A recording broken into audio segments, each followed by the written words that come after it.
자, 평안하시죠? 또 한 주 동안 하나님의 은혜 가운데 여러분 계신 줄 믿습니다. 우리가 6월 셋째 주가 파더스데이인데 그때는 우리가 함께 할 수 있도록 위해서 같이 기도했으면 좋겠습니다.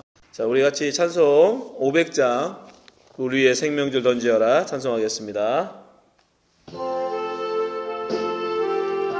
찬송가 500장 물 위에 생명줄 던지어라. 물 위에 생명줄 던지어라. 너가 저 형제를 구원하랴. 우리의 가까운 형제이니 이 생명줄 누가 던지려나. 생명줄 던져 생명줄 던져 물속에 빠져간다. 생명줄 던져 생명줄 던져 지금 곧 던지어라. 너 빨리 생명줄 던지어라. 형제여 너 지지체하나. 모아라 저 형제 빠져간다. 이 고저선 타고서 속히 가라. 생명줄 던져 생명줄 던져 물속에 빠져간다. 생명줄 던져 생명줄 던져 지금 곧 던지어라. 넣어서 생명줄 던지어라. 저 형제 지쳐서 호독인다. 시험과 근심에 거센 풍파 저 형제를 휩쓸어 몰아간다. 생명줄 던져 생명줄 던져 물속에 빠져간다. 생명줄 던져 생명줄 던져 지금 곧 던지어라. 위험한 풍파가 곧 지나고 높은 언덕에 이르리니 형제여 너 어찌 지체하나. 그 생명줄 던져서 구원하라. 생명줄 던져 생명줄 던져 물속에 빠져간다. 생명줄 던져 생명줄 던져 지금 곧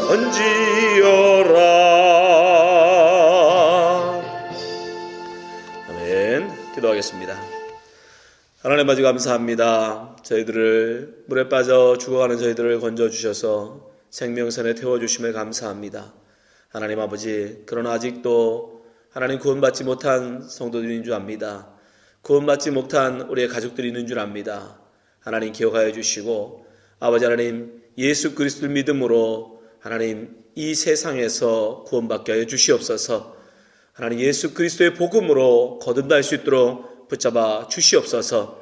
저희들 하나님 아버지 비록 하나님 함께 모여서 예배하지 못하지만 하나님 있는 곳에서 정말 하나님의 이름을 부르게 하시며 주님을 예배하는 자 하나님 주님 온전히 찬송하는 자로 세워 주시옵소서. 저희들 간절히 원하고 원하옵기는 6월 셋째 주에는 우리가 다 함께 할 수 있도록 주님 은혜를 더하여 주시옵소서. 우리 함께 모여서 얼굴과 얼굴을 대하여 함께하며 예배할 수 있도록 주님 특별한 은혜를 더하여 주시고 하루속에 하나님 코로나 사태가 잘 하나님 아버지 될 수 있도록 주님 인도하여 주시옵소서.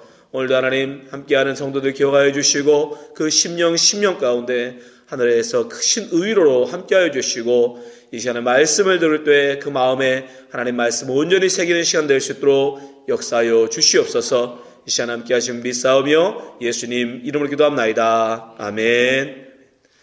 감사합니다. 오늘 함께 보실 말씀은 에베소서 2장 1절부터 3절입니다. 에베소서 2장 1절부터 3절까지의 말씀 우리 같이 보도록 하겠습니다.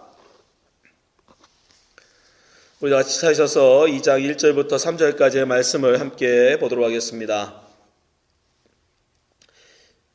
1절입니다. 그는 허물과 죄로 죽었던 너희를 살리셨도다. 그때 너희는 그 가운데서 행하여 이 세상 풍조를 따르고 공중의 권세 잡은 자를 따랐으니 곧 지금 불순종의 아들들 가운데 역사하는 영이라.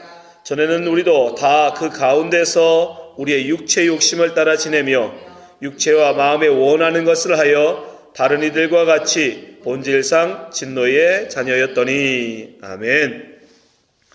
자, 오늘은 에베소서 강의 12번째 시간으로 진노의 자녀라는 제목으로 말씀 나누겠습니다. 지난 시간에 우리는 바울의 기도에 대해서 함께 알아보았습니다. 바울 사도는 기도 말미에 하나님의 놀라우신 능력에 대해서 예수 그리스도의 부활 그리고 승천을 가지고 우리에게 설명해 주었습니다. 오늘은 첫 시간으로 바로 우리의 구원에 대해서, 특별히 1절부터 10절까지 우리의 구원에 대해서 이야기하는데, 특별히 1절부터 3절 오늘 읽은 본문은 우리가 그리스도 구원 밖에 있을 때의 모습을 이야기해요.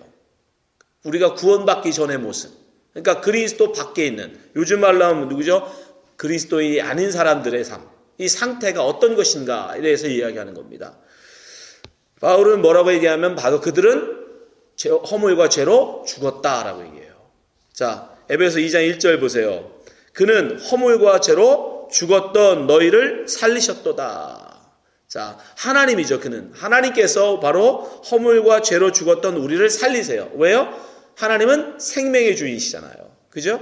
예, 죽었던 자를 살릴 수 있는 능력이 하나님이시니까 그 능력을 우리에게도 베푸셔요. 그래서 허물과 죄로 우리를 살리셨다라고 합니다.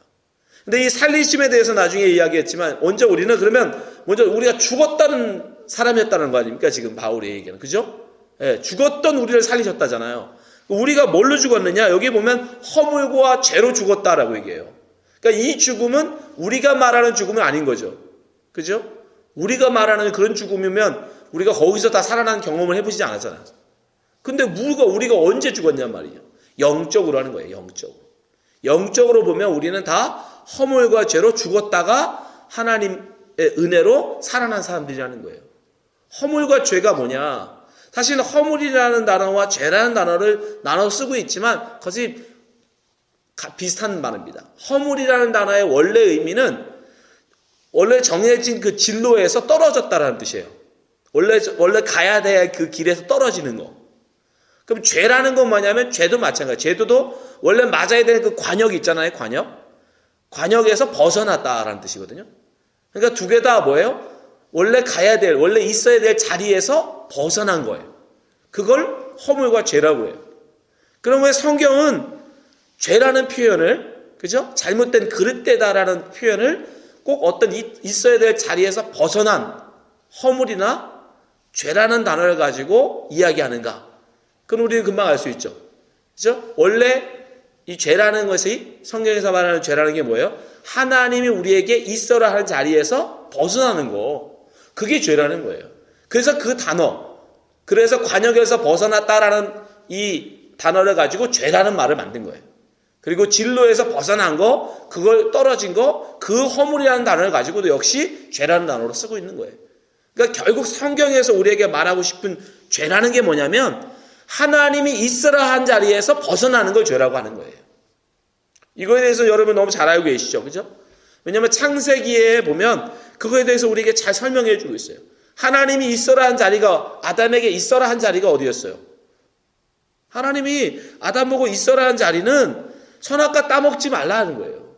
선악과 따먹지 말라는 하나님의 말씀, 그리고 선악과 따먹지 않는 아담의 원래 자리는 뭐냐면요, 에덴의 모든 것을 다스리고 관리하는 자였어요. 그걸 청지기라고 부르죠. 아무튼 그거 전체를 맡아서 하나님의 역할을 자기가 대신해서 맡아서 하는 매니저 역할이 바로 아담의 자리였어요.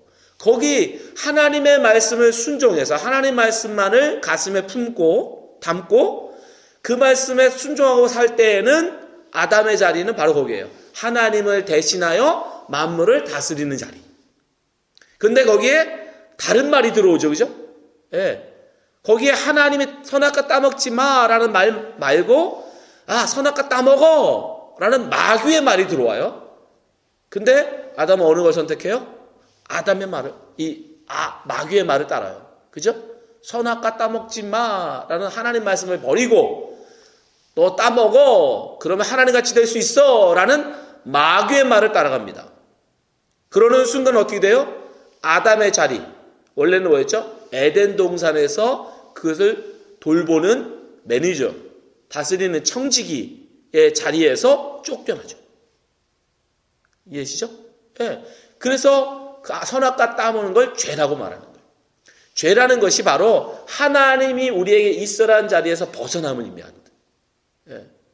그러니까 마귀의 말을 쫓아 살게 되면 우리는 어떻게 된다? 하나님이 우리에게 있어라는 자리에서 뭐 할 수 있다? 쫓겨난다는 거예요. 벗어나게 된다는 거예요. 떨어지게 된다는 거예요. 그걸 총틀어서 지금 허물과 죄라고 얘기하는 거예요.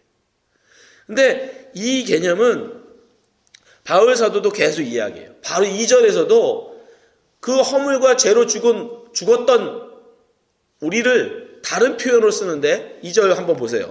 에베소 2장 2절. 그때에 언제예요?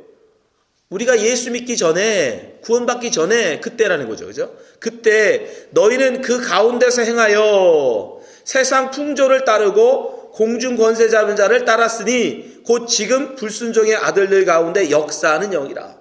우리 거꾸로 한번 알아가 보자요. 불순종의 아들들 가운데 역사하는 영 굉장히 길게 설명했는데 누굽니까? 마귀예요.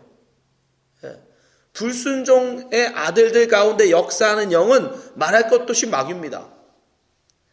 그것을 바울 사도가 또 다른 표현을 해요. 이 마귀에 대해서 뭐라고 얘기해요? 앞에 보면 공중의 권세 잡은 자라고 얘기해요. 공중 권세 잡은 자. 이 좀 새로운 표현이죠. 공중 권세 잡은 자. 근데 이 표현은 어떤 시각적인 어떤 뭐 진짜로 어떤 공중 이 스카이라고 얘기하는 이 하늘을 마귀가 이게 딱 잡고 있다 뭐 이런 뜻이 아니에요. 이거는 그 당시에 예수님 그 당시 그러니까 지금 성경이 쓰여지고 있는 그 당시에 유대인들이 생각하고 있는 어떤 사단이라는 마귀라는 것에 대한 개념이에요. 어떻게 할 수 있느냐? 예수님도 비슷한 표현을 쓰세요. 이 마귀에 대해서. 자, 누가복음 10장 17절인데요. 70인이 기뻐 돌아와 이르되 주여 주의 이름이면 귀신들도 우리에게 항복하더이다 라고 이제 예수님한테 보고를 해요. 그랬더니 예수님이 이렇게 말씀합니다. 18절 예수께서 이르시되 사단이 하늘로부터 번개같이 떨어지는 것을 내가 보았노라. 그러면 예수님의 이 표현으로 하면 사단이 어디 있었다는 거예요? 하늘, 공중 권세 잡고 있다가 떨어졌다라는 뜻이죠. 그러니까 이거는 그 당시에 히브리 유대인들이 생각하고 있는 마귀의 자리였어요. 그들이 바로 이 세상을 그러니까 은유적으로 표현한 거예요. 진짜로 이렇게 막 하늘에 있는 게 아니고 마귀라는 것에 대한 표현을 그 당시 분들이 그렇게 썼어요. 그래서 지금 바울 사도도 공중 권세 잡은 자라고 얘기하는 거예요. 마귀를. 자, 이 마귀를 따르는 거라고 얘기해요. 그죠? 허물과 죄로 우리가 죽었는데 그건 바로 마귀를 따름. 아까 그 창세기하고 똑같은 얘기죠. 그죠? 지금 창세기 얘기하고 있는 거예요. 그러니까. 그죠? 우리가 아까 아담이 마귀를 따라가서 결국 그가 죄의 자리로 갔다고 그랬잖아요. 지금 그 얘기하고 있잖아요. 허물과 죄로 죽었다고 그래 놓고 2절에서는 공중 권세 잡은 자를 따랐다. 그때.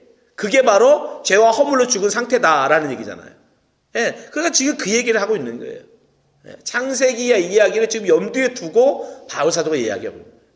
그러니까 우리는 하나님의 말씀을 쫓죠. 그러니까 하나님의 말씀을 담고 하나님 말씀을 따르지 않는 사람들은 다 뭐한 사람이다? 죽은 사람이라는 거예요.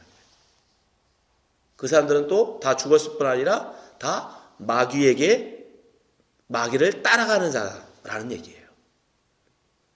그러면 이 마귀가 예수를 믿지 않는 사람들, 구원받지 못한 사람들 다 마귀를 따르는 자들이라고 얘기한다 그러면, 그럼 지금 이 시대에도 마귀가 하와에게처럼 뱀으로 나타나서 야 선악과 따먹어, 그렇게 사람들을 이끌어간다는 얘기일까요?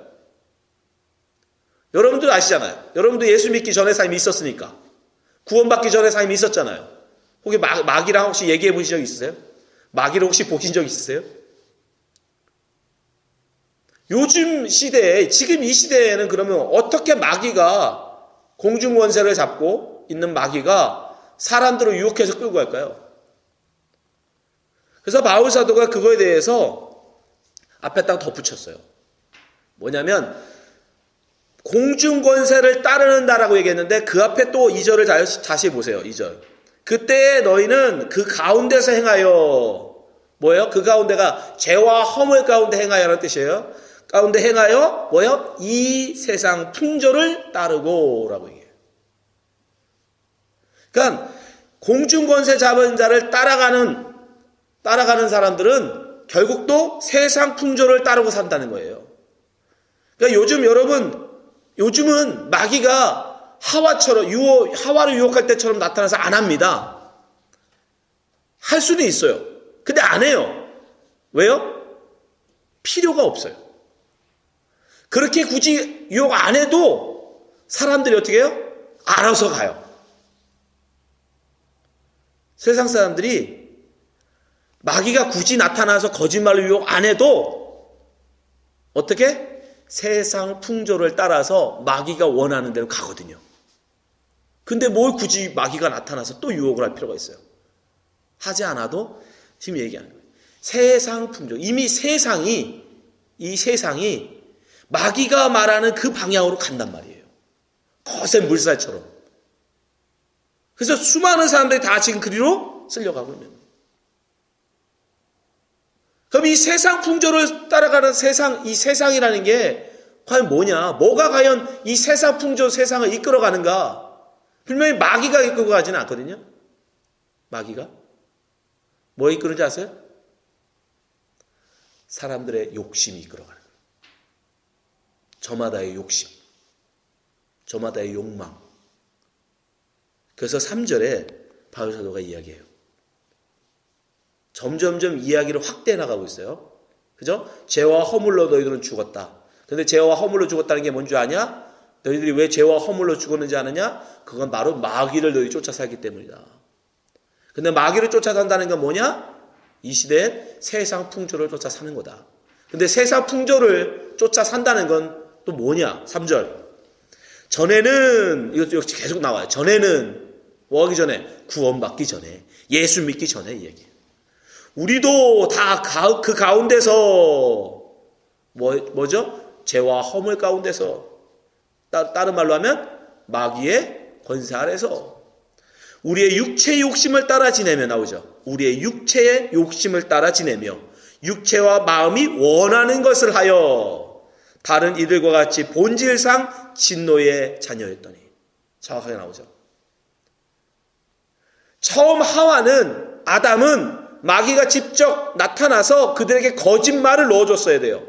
그리고 유혹했습니다. 근데 그 다음부터는요, 그들이 만드는 세상이 다른 사람들을 이끌어가요. 무엇으로?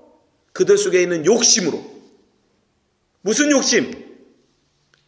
나도 하나님같이 되겠다라는 욕심. 그래서 이 땅에 하나님같이라는 그 표현은 결국 뭐예요? 이 땅의 왕이 되겠다. 이 땅의 최고가 되겠다. 이 땅에서 가장 유명한 자, 이 땅에서 가장 힘이 있는 자, 이 땅에서 가장 똑똑한 사람이 되겠다라는 작자의 욕망을 쫓아서 사람들이 가게 돼요. 그리고 거기에 처지면, 거기에 이루지 못하면 사람들은 그를 바보라고 얘기해요. 그를 실패자라고 비난해요. 그러다 보니까 사람들이 죽기 살기로 가는 거예요. 다 그리로. 그게 세상 풍조예요. 거기서 사람들이 뒤처지지 않으려고 발버둥 치는 거죠. 다 같이.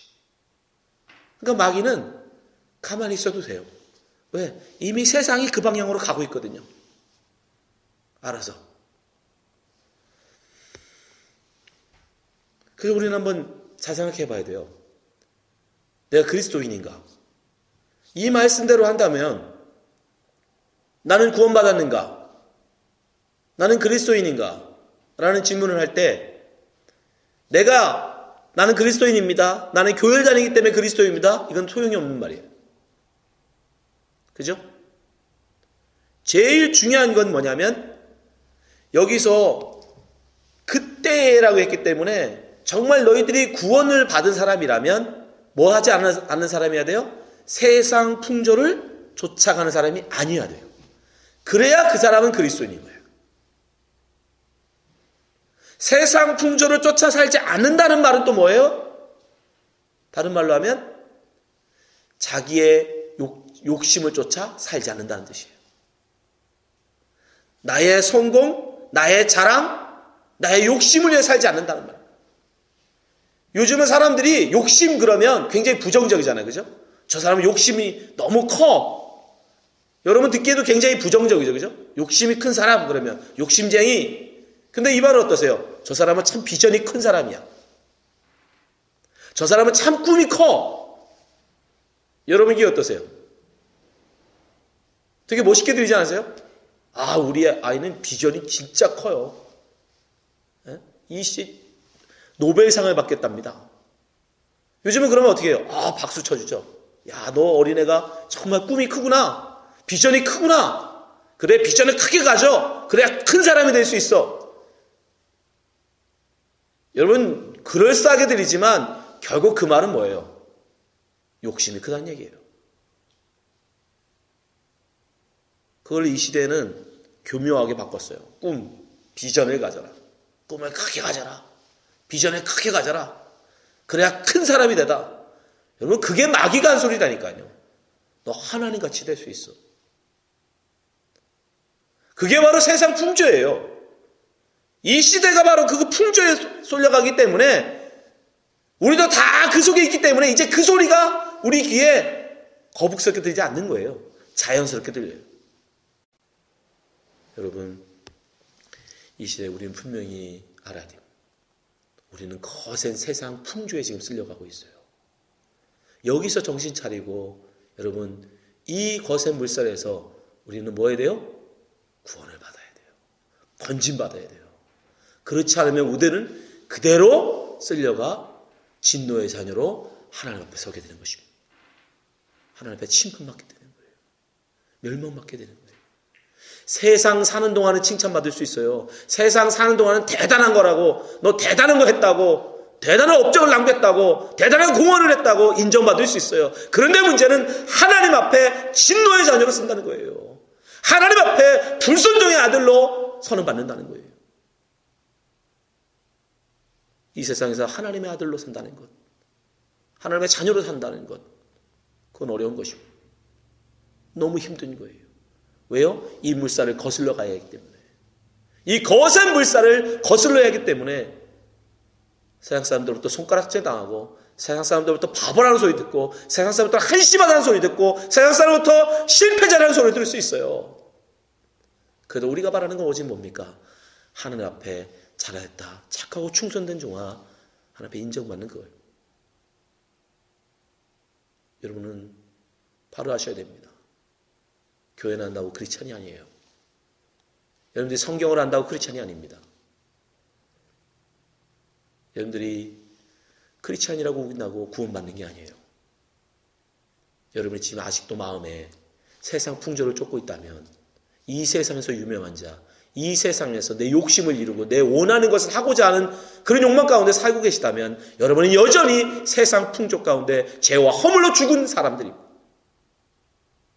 힘들어도 어려워도 세상에서 비록 왕따를 당할지라도 나 하나님 말씀을 쫓아 살겠다 라고 물살을 거슬러 가는 자만이, 이 세상 풍조를 거슬러 가는 자만이 진정 구원받은 자들입니다.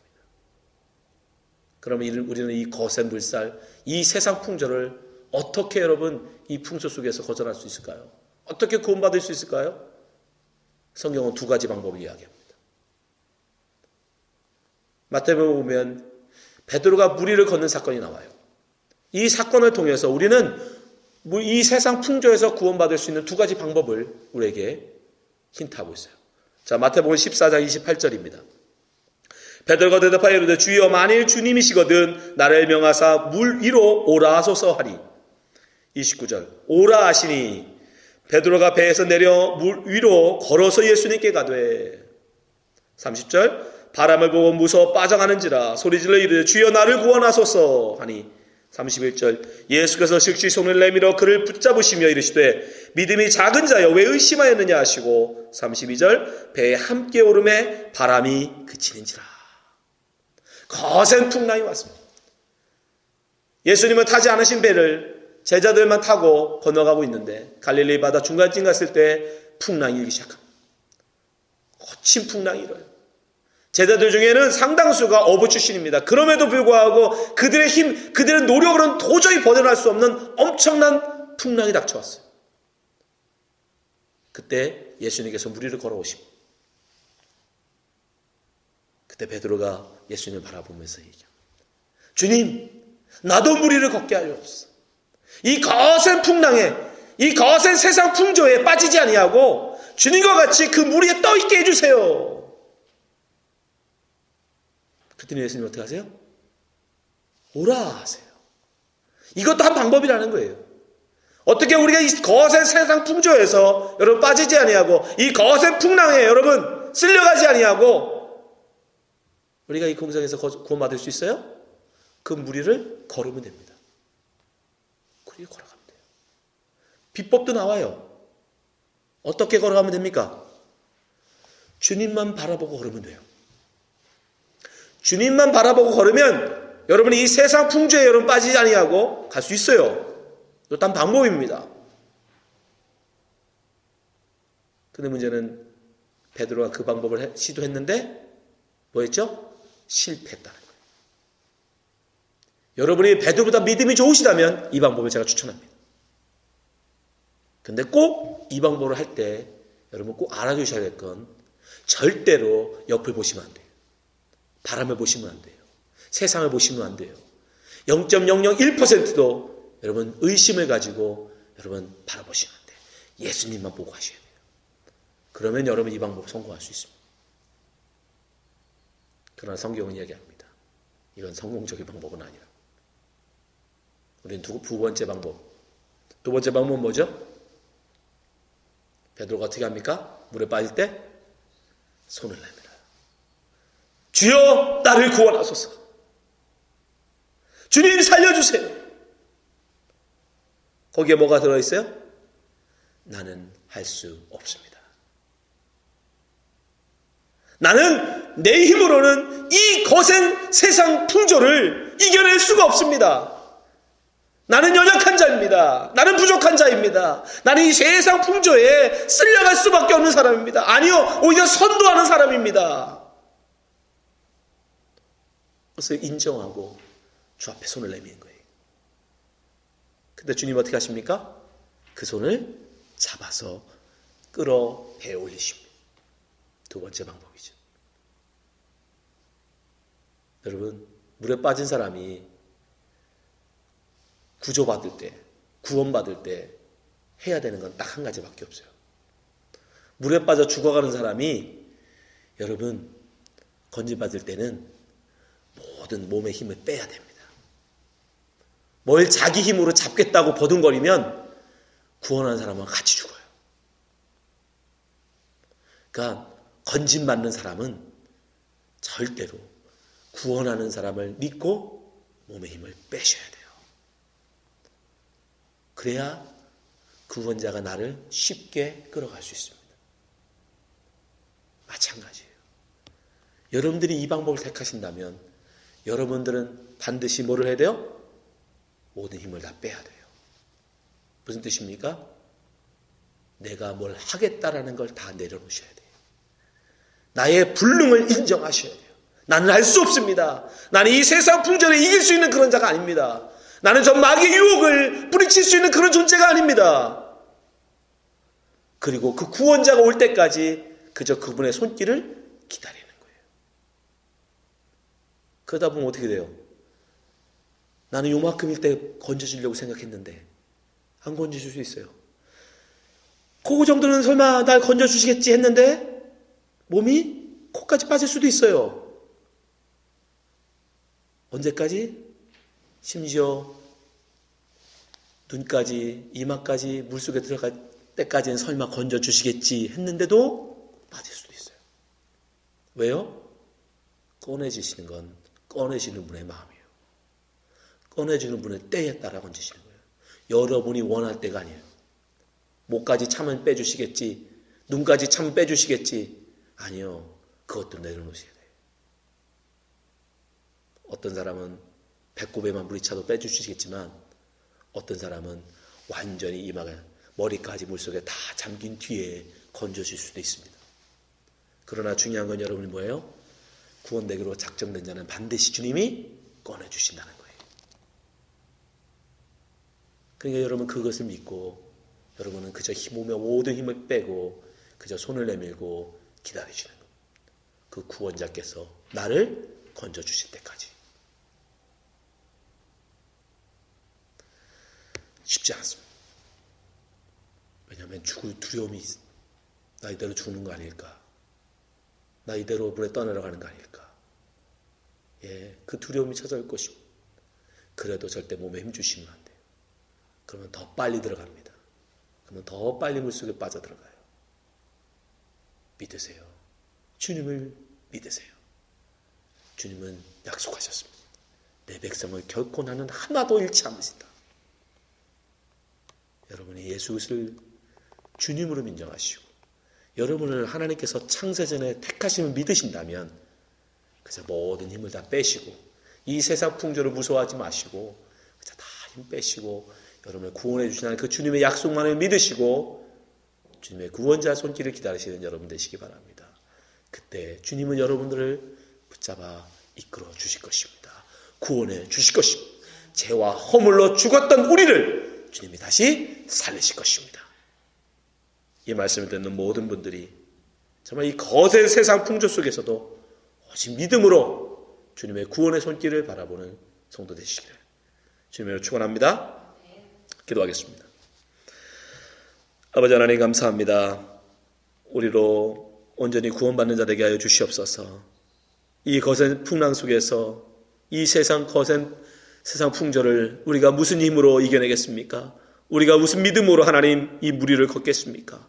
아버지 하나님, 정말 나의 모든 것을 내려놓게 하시고 오직 주님만이 나의 구원자 되심을 인정하고 주님 앞에 두 손 들고 주의 구원을 바라보는 우리 주 하나님께 성도들 되게 하여 주시옵소서. 주님이 저희들을 하나님 아버지 이 거센 세상 풍조 속에서 건진다는 믿음으로 이 세상을 하나님 아버지 믿음 가지고 그 믿음 가지고 살아갈 수 있도록 붙잡아 주시옵소서.